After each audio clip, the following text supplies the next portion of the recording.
Arfield, 1-0 Burnley. Scott Arfield, he's been threatening that recently, and all the Burnley players run to the Darwin end. Burnley win the next ball. It's Rory now. On the outside, decent. He got it! Ashley Barnes with it! What a cross from Rory! And there was Ashley Barnes, and Burnley leading the derby. Knocks it quickly, finds Benson in space at the byline. Can Burnley get a goal here? Back for Brownell, saved by the keeper. Burnley won it to the end. That is magnificent. They deserve that. Only by Paul Teller, off for a hat-trick. He's got it. Hat-trick for Nathan Teller. Oh, he's on fire at the minute. 3-0 Burnley. It's Nathan Teller's day. And Burnley are 3 up here. Fantastic derby. Here's Benson, and he go on the outside, comes inside, comes have a shot. Oh, what a goal. Manuel Benson once more. That is top class. Burnley have done it. Fantastic. Clarence deserve the championship title. They've been the best side throughout the campaign. Burnley have won the second tier. What a fantastic achievement. The players have been magnificent.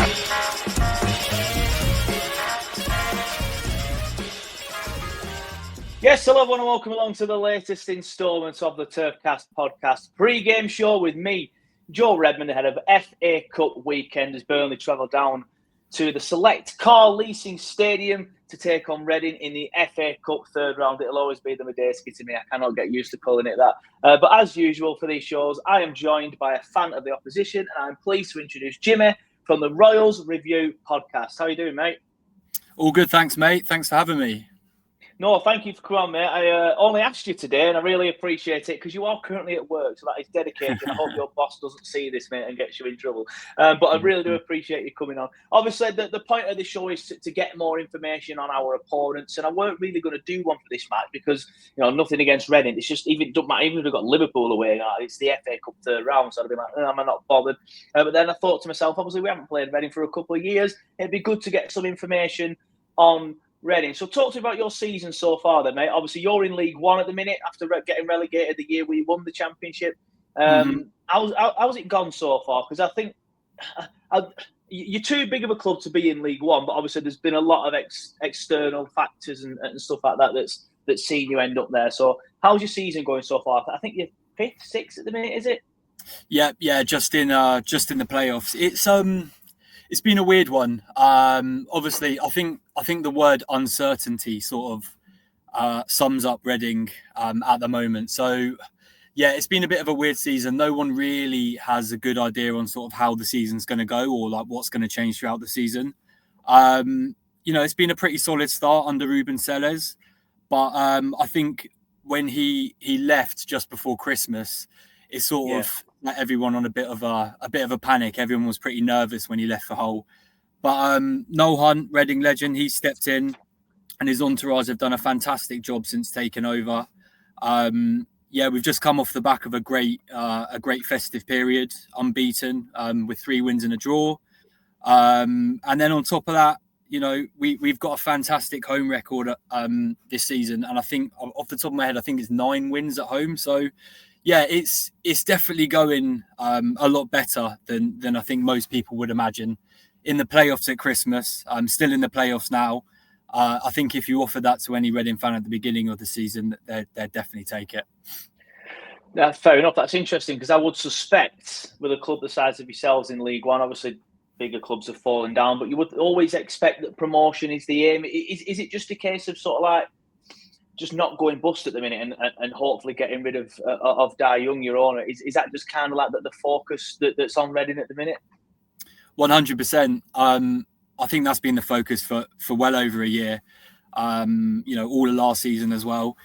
It's like I said, it's just constant uncertainty. You don't know if we're going to get hit by more points deductions from the EFL, fines, everything. We've not been able to sign anyone. We did manage to get Chem Campbell over the line in the summer transfer window. His loan has now expired, but that was a deal that was sort of struck between a previous potential owner and the EFL. So yeah, at the moment it's just all about getting a new owner through the doors. But on pitch, they're playing fantastic. What is the current situation then with Dai Young? Because I remember seeing stuff in August about he will be leaving soon, the club's up for sale, and I got ready for this show, did my standard 5 minutes worth of preparation, just as I'm sending you the link, and I'm looking at it and I'm typing in like Red in order, and then Dai Young was still coming up. I'm like, surely he's gone by now, but he's not. He's still there, isn't he? So what's gone on? I think that's the $1 million question, mate. No one really knows. He's a very elusive man. There's so much going on behind the scenes, and it previously all fell through at the last minute with Rob Couhig takeover earlier in 2024. Yeah, I mean, to be honest, I'd love to be able to give you an answer on what's going on behind closed doors, but I have no idea at all. There's work on a new potential owner coming in soon, so fingers crossed that gets over the line. But yeah, I don't want to say anything in case I jinx it. Yeah, fair enough. Well, I think the majority of football fans, not just Burnley fans, would hope that Reading get it sorted out. I've seen some of the stuff done by the group, Sell Before We Die and things like that, and I'm always sort of like hoping that you guys do get it done and get rid of somebody who's clearly not interested in Reading Football Club. Pretty much every single owner that has no interest in the club just doesn't deserve to be there, except for the Venkies, of course. I think most Burnley fans will get behind the Venkies. I'm joking, obviously. But yeah, I hope you guys get it sorted. Let's focus on pitch then.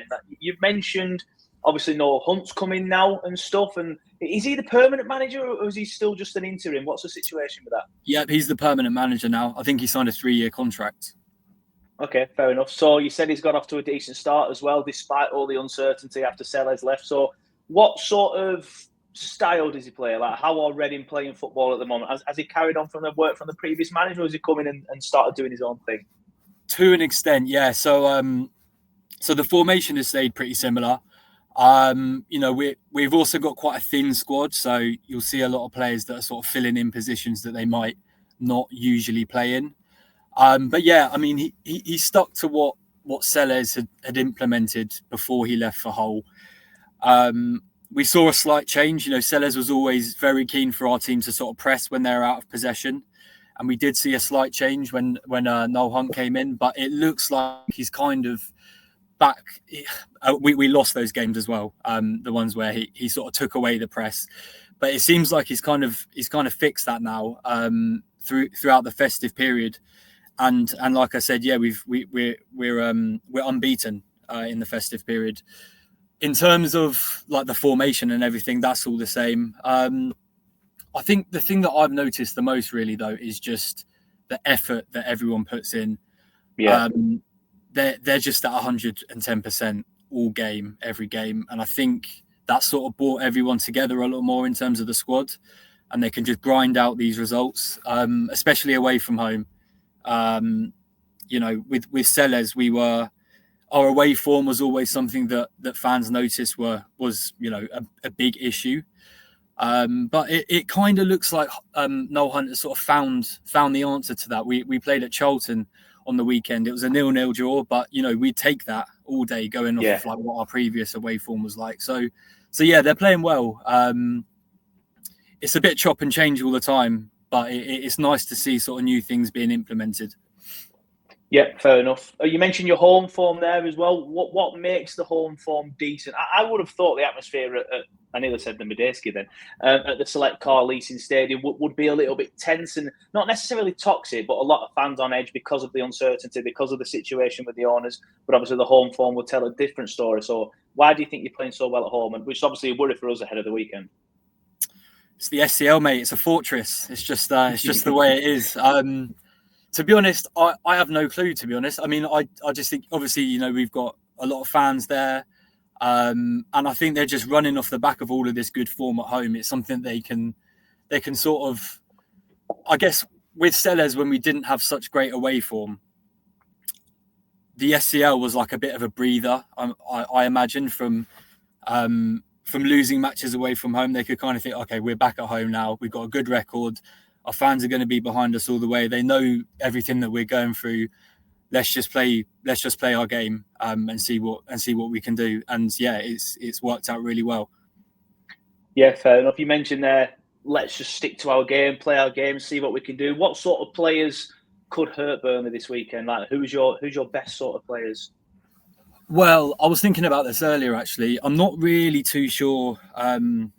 Well, we actually put out a tweet on our podcast just asking what we can expect from Burnley, and I think in terms of the players that Reading could cause a bit of damage with, it's obviously going to be Sam Smith, our striker, Lewis Wing, our midfielder, and Harvey Nibbs. They're the sort of the three main players that tend to pop up with goals and assists, and a lot goes through those three. So yeah, fingers crossed they're on the score sheet again this weekend.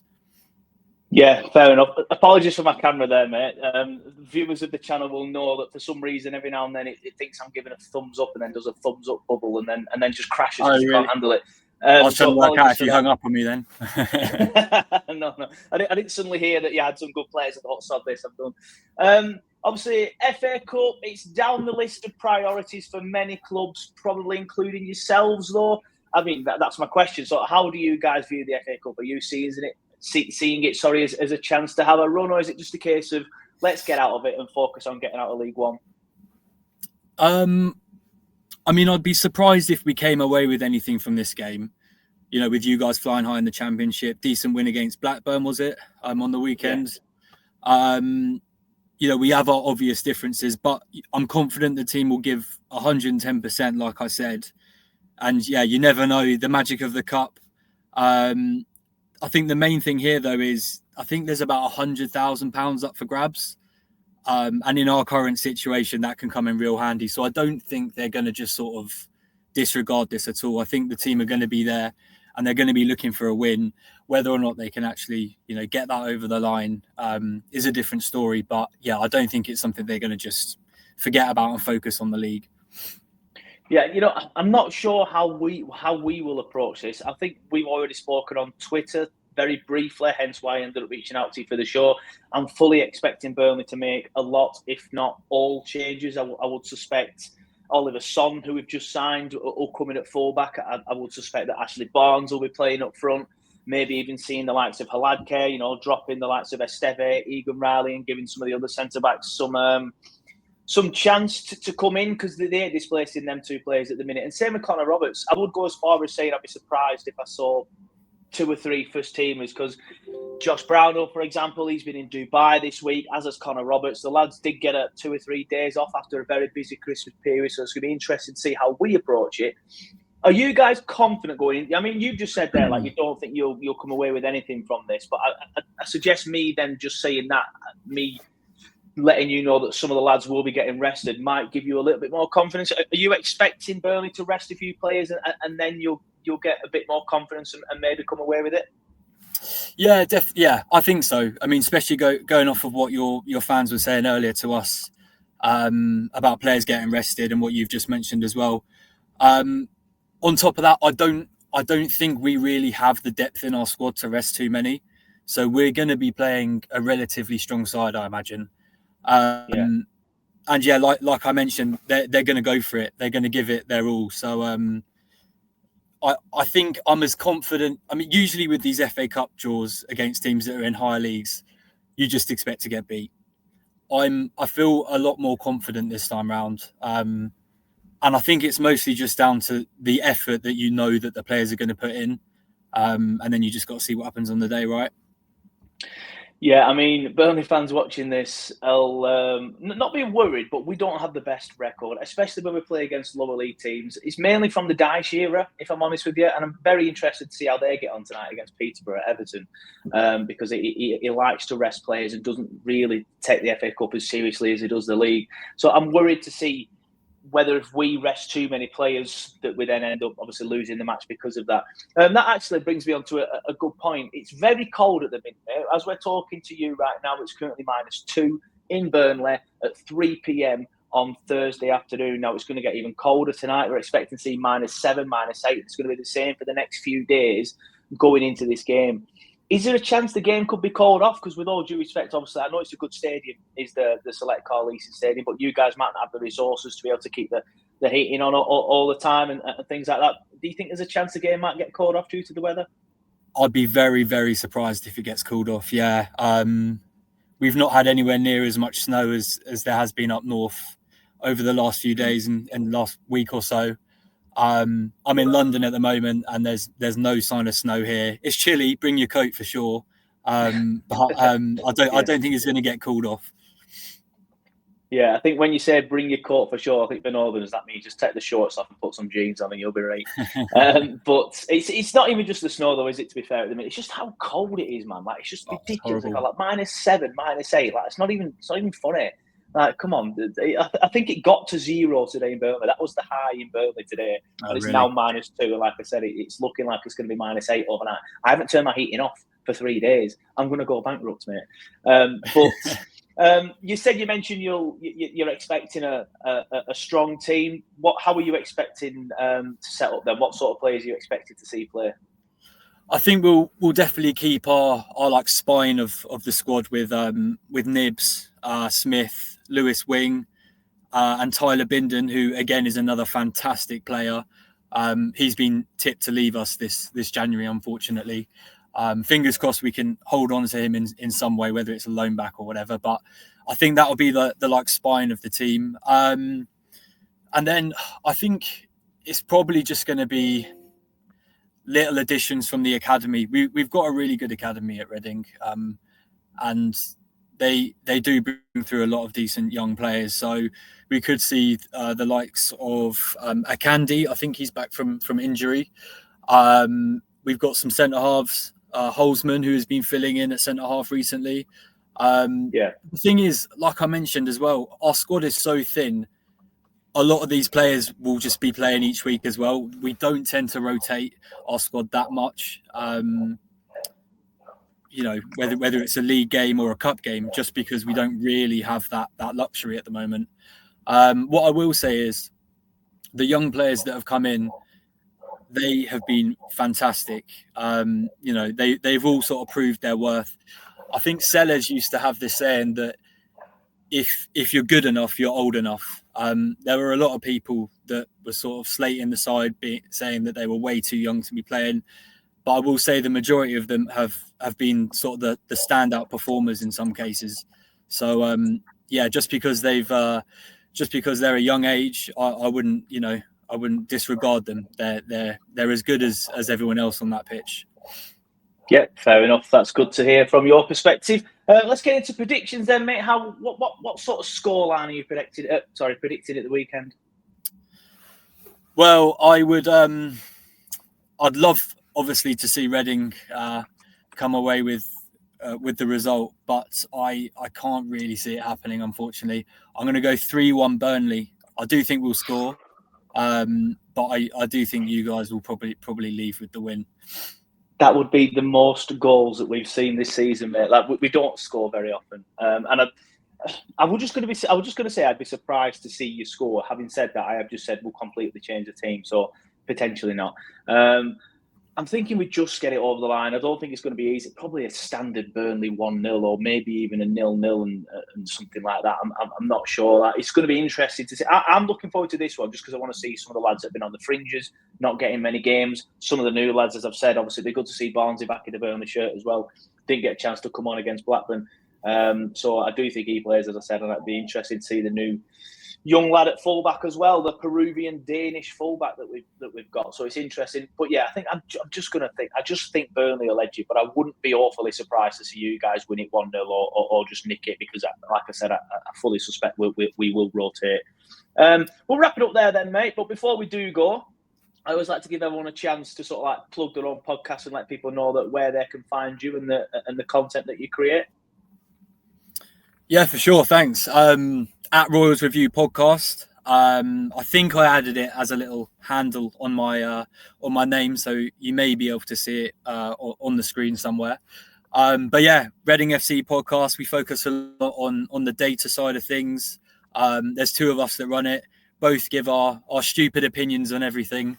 So yeah, check us out if you have an interest in Reading or you want to find out a little bit more. Even as a neutral fan, we got a lot going on behind the scenes. If you're someone that sort of likes the sort of business side of football as well, we touch a lot on everything that's happening with the ownership issues as well. It happens to a lot more clubs in the EFL than you may think. So you never know. I hope it doesn't, but it could come and hit you at some point. So it's always good to be clued up on like what's happened previously. Yeah, no, fair enough. Just you mentioned there, you could probably see it somewhere on the screen at the minute. I get rid of that just because I don't like the look of it. I think it looks clunky and horrible. That's why I always give people the chance to say it, and I'll always tag you in the post and stuff. But yeah, mate, thanks for coming on. It's been a pleasure. Fingers crossed you get to sort out these issues out with your order and you can manage to progress as a football club finally. And good luck for the rest of the season. I hope you get out of League One, but obviously I hope you don't progress any further in the FA Cup, mate. But thank you for coming on. Yeah, thanks for having us, and enjoy the match. Cheers, mate. Cheers.